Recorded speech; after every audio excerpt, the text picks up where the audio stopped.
अस्सलाम वालेकुम गाइस, कैसे हो आप सब लोग। मैं हूँ फारिया जवेद और आज मैं आप लोगों के साथ लोरियल शैम्पू का रिव्यू करने लगी हूँ और बताऊँगी आप लोगों को तो ये कैसा है। ये देखें, लोरियल ड्रीम लॉन्ग शैम्पू है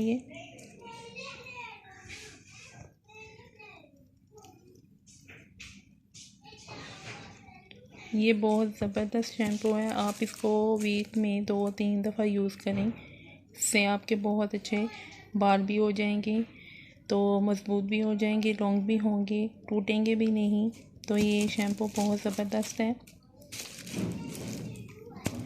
ये देखें,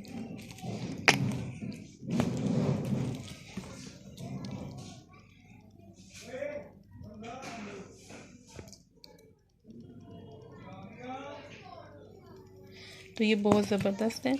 आप लोग यूज़ करें, आपको बहुत अच्छे इससे रिज़ल्ट मिलेंगे। तो मेरे चैनल को सब्सक्राइब कर दें और लाइक भी कर दें। तो ये देखिए, आप इसको वीक में 2 या 3 दफ़ा यूज़ करें, बहुत अच्छे रिज़ल्ट मिलेंगे आपको इससे।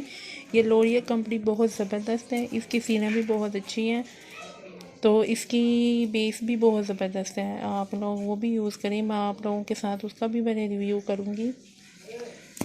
तो मेरे चैनल को सब्सक्राइब कर दें और लाइक भी कर दें। अल्लाह हाफिज़।